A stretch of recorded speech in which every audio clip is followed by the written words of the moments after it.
আসসালামু আলাইকুম রহমাতুল্লাহ। প্রিয় দর্শক, এই পবিত্র মুহররম মাসের আশুরার দিনে 6টি আমল করুন।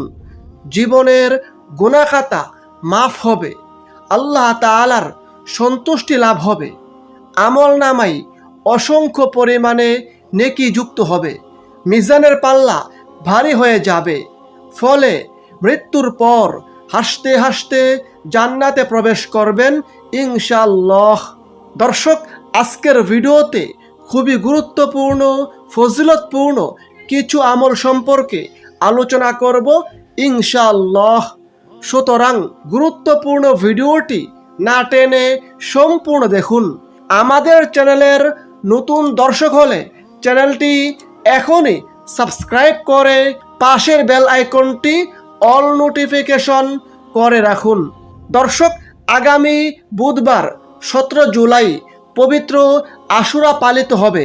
পবিত্র আশুরা বা মুহররম মাসের 10 তারিখ ইসলামের ইতিহাসে এ দিনটি অত্যন্ত গুরুত্বপূর্ণ ফজিলতপূর্ণ। পবিত্র আশুরার এই দিনে ইসলামের ইতিহাসে অনেক তাৎপর্যপূর্ণ ঘটনা ঘটেছে। যেমন আশুরার দিন আল্লাহ তাআলা হযরত আদম আলাইহিস সালামের দোয়া কবুল করেছিলেন। আশুরার দিনে আল্লাহ তাআলা হযরত মুসা ও বনি ইসরাইলকে ফিরাউনের অত্যাচার থেকে মুক্ত করেছিলেন। হযরত নূহ আলাইহিস সালামের কিস্তি 40 দিন ও 40 রাতের বন্যার পর জুদি পর্বতে অবতীর্ণ করেছিল আশুরার এই দিনে। পবিত্র আশুরার দিন আল্লাহ তাআলা হযরত ইব্রাহিম আলাইহিস সালামকে নমরুদের অগ্নিকুণ্ড থেকে রক্ষা করেছিলেন। হযরত ইউনুস আলাইহিস সালামকে একটি বড় মাছ গিলে ফেলেছিল। 40 দিন সেই মাছের পেটে থাকার পর আল্লাহ তাআলার আদেশে তাকে মুক্তি দিয়েছিলেন পবিত্র আশুরার এই দিনে। 61 হিজরিতে ইমাম হুসাইন ও তার অনুসারীরা কারবালার ময়দানে ইয়াজিদ বাহিনীর হাতে শাহাদাত বরণ করেছিলেন। এ ঘটনা ইসলামের ইতিহাসে একটি অত্যন্ত বেদনাদায়ক ও হৃদয় বিদারক ঘটনা হিসেবে স্মরণীয় হয়ে আছে। আশুরার দিনে আল্লাহ তাআলা অনেক নবী ও তাদের অনুসারীদেরকে বিভিন্ন বিপদ আপদ থেকে মুক্তি দিয়েছিলেন। এই ঘটনাগুলো পবিত্র আশুরার দিনকে মুসলমানদের কাছে অত্যন্ত গুরুত্বপূর্ণ এবং তাৎপর্যপূর্ণ করে তুলেছেন। রমজানের রোজা ফরজ হওয়ার আগে আশুরার রোজা ওয়াজিব ছিল। রমজানের রোজা ফরজ হওয়ার পর এই দিন রোজা রাখা মুস্তাহাব হয়েছে। হাদিসে রয়েছে, হযরত আয়েশা রাদিয়াল্লাহু আনহা বলেন, জাহিলি সমাজের লোকেরা রমজানের রোজা ফরজ হওয়ার আগে আশুরার দিন রোজা রাখত। এদিন কাবার গিলাফ জড়ানো হতো। এরপর যখন রমজানের রোজা ফরজ হলো তখন আল্লাহর রাসূল সাল্লাল্লাহু আলাইহি সাল্লাম বললেন, যিনি এদিন রোজা রাখতে চাই সে রাখুক, যিনি না চাই না রাখুক। হাদিসটি বুখারী শরীফে বর্ণিত হয়েছে। হাদিস নম্বর 1592। একবার এক সাহাবী আল্লাহর রাসূল সাল্লাল্লাহু আলাইহি সাল্লামকে জিজ্ঞাসা করলেন, হে আল্লাহর রাসূল সাল্লাল্লাহু আলাইহি সাল্লাম, রমজানের পর আপনি কোন মাসে রোজা রাখতে বলেন? আল্লাহর রাসূল সাল্লাল্লাহু আলাইহি সাল্লাম বললেন, তুমি যদি রমজানের পর রোজা রাখতে চাও তাহলে মুহররম মাসে রোজা রাখো, কেননা মুহররম হচ্ছে এ মাসে এমন একটি দিন আছে যে দিন মহান আল্লাহ তাআলা অতীতে অনেকের তাওবা কবুল করেছেন, ভবিষ্যতেও অনেকের তাওবা কবুল করবেন। সুবহানাল্লাহ। হাদিসটি তিরমিজি শরীফে বর্ণিত হয়েছে। দর্শক, এখন আসুন এই পবিত্র আশুরার দিনে কি কি আমল করবেন সে সম্পর্কে জানিয়ে দেই। 1 নম্বর, রোজা রাখা। আশুরার দিনে রোজা রাখার ফজিলত কি, কবে রাখতে হবে এবং কয়টি রাখতে হবে? হযরত আবু কাতাদা রাদিয়াল্লাহু আনহু হতে বর্ণিত আছে, আল্লাহর রাসূল সাল্লাল্লাহু আলাইহি সাল্লাম বলেছেন, মহান আল্লাহ তাআলার কাছে আমি আশা পোষণ করি যে তিনি আশুরা রোজার মাধ্যমে আগের 1 বছরের পাপ ক্ষমা করে দিবেন। সুবহানাল্লাহ। হাদিসটি তিরমিজি শরীফে বর্ণিত হয়েছে। হাদিস নম্বর 752। দর্শক, বাংলাদেশে সোমবার অর্থাৎ 8 জুলাই থেকে মুহররম মাস গণনা শুরু হয়। সে হিসেবে আগামী বুধবার অর্থাৎ 17 জুলাই পালিত হবে পবিত্র আশুরা।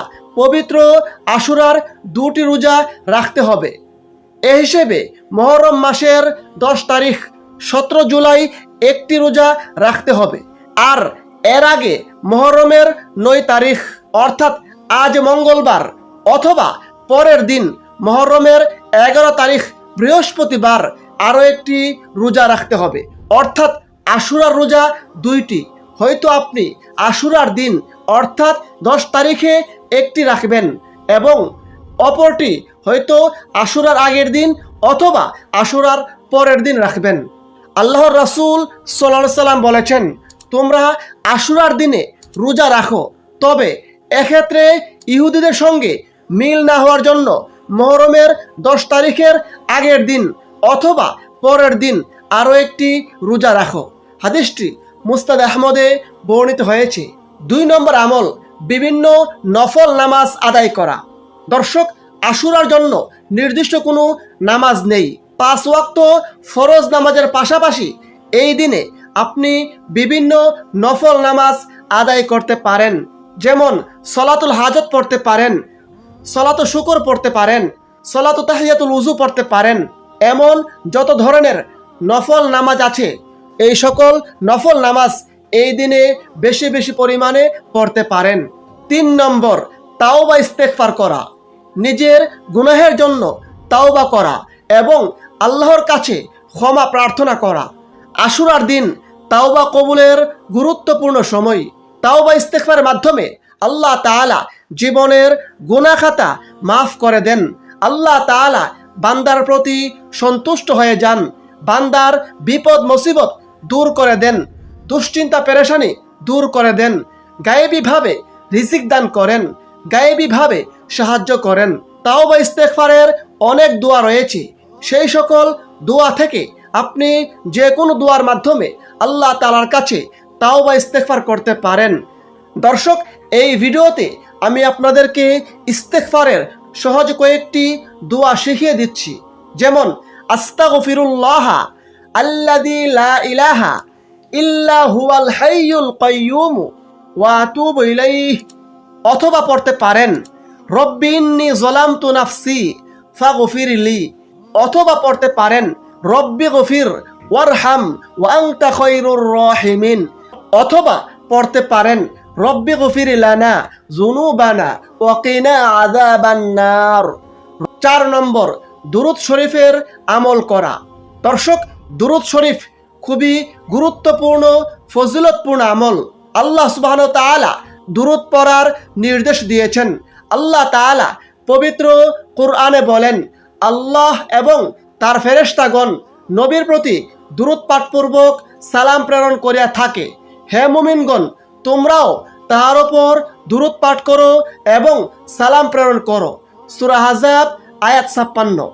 হাদিসে রয়েছে আল্লাহর রাসূল সাল্লাল্লাহু আলাইহি সাল্লাম বলেছেন, যে ব্যক্তি আমার উপর একবার দুরূদ পাঠ করবে আল্লাহ তাআলা তার উপর 10টি রহমত নাজিল করবেন, তার 10টি গুনাহ মাফ করবেন, তার আমলনামায় 10টি নেকি দান করবেন এবং তার মর্যাদা 10 গুণ বৃদ্ধি করে দিবেন।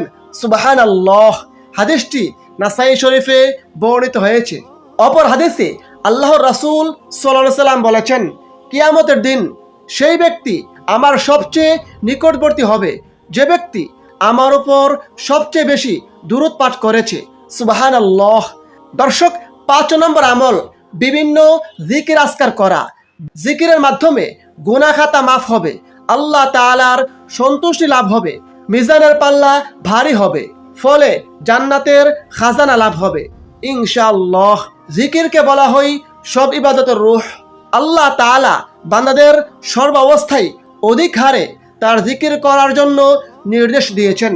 আল্লাহ তাআলা পবিত্র কোরআনে বলেন, হে মুমিনরা, তোমরা আল্লাহকে অধিক পরিমাণে স্মরণ করো এবং সকাল সন্ধ্যায় তার পবিত্রতা ঘোষণা করো। এখানে আল্লাহ তাআলার পবিত্রতা ঘোষণা বলতে জিকিরকে উদ্দেশ্য করা হয়েছে। সূরা আহজাব আয়াত 41-42। আল্লাহর রাসূল সাল্লাল্লাহু আলাইহি সাল্লাম বলেছেন, প্রত্যেক বস্তু পরিষ্কার করার উপকরণ আছে, আর অন্তরের ময়লা পরিষ্কার করার উপকরণ হলো আল্লাহর জিকির। সুবহানাল্লাহ। হাদিসটি আত-তারগীব ও তারহিবে বর্ণিত হয়েছে। দর্শক, সেক্ষেত্রে আপনি যে কোনো জিকিরের আমল করতে পারেন, যেমন সুবহানাল্লাহ, আলহামদুলিল্লাহ, আল্লাহু আকবার, লা ইলাহা ইল্লাল্লাহ এবং লা হাওলা ওয়ালা কুওয়াতা ইল্লা বিল্লাহ ইত্যাদি ইত্যাদি। 6 নম্বর, কোরআন তেলাওয়াত করা। দর্শক, এই পবিত্র আশুরার দিন বেশি বেশি পরিমাণে কোরআন তেলাওয়াত করতে পারেন। হযরত আব্দুল্লাহ ইবনে আব্বাস রাদিয়াল্লাহু আনহু বর্ণিত আছে, তিনি বলেন, আল্লাহর রাসূল সাল্লাল্লাহু আলাইহি সাল্লাম বলেছেন, যে ব্যক্তি কোরআনের একটি অক্ষর পাঠ করবে সে ব্যক্তি 10টি নেকি লাভ করবে। সুবহানাল্লাহ। হাদিসটি তিরমিজি শরীফে বর্ণিত হয়েছে। অপর হাদিসে রয়েছে, পবিত্র কোরআন তার তেলাওয়াতকারীর জন্য কাল কিয়ামতের দিন সুপারিশ করবেন এবং কোরআনের সুপারিশ কবুল করা হবে। সুবহানাল্লাহ। মহান আল্লাহ তাআলা আমাদের সকল মুসলিম উম্মাহকে এই পবিত্র আশুরার দিনে গুরুত্বপূর্ণ আমলগুলো করার তৌফিক দান করুন। আমিন। আসসালামু আলাইকুম ওয়া রাহমাতুল্লাহ।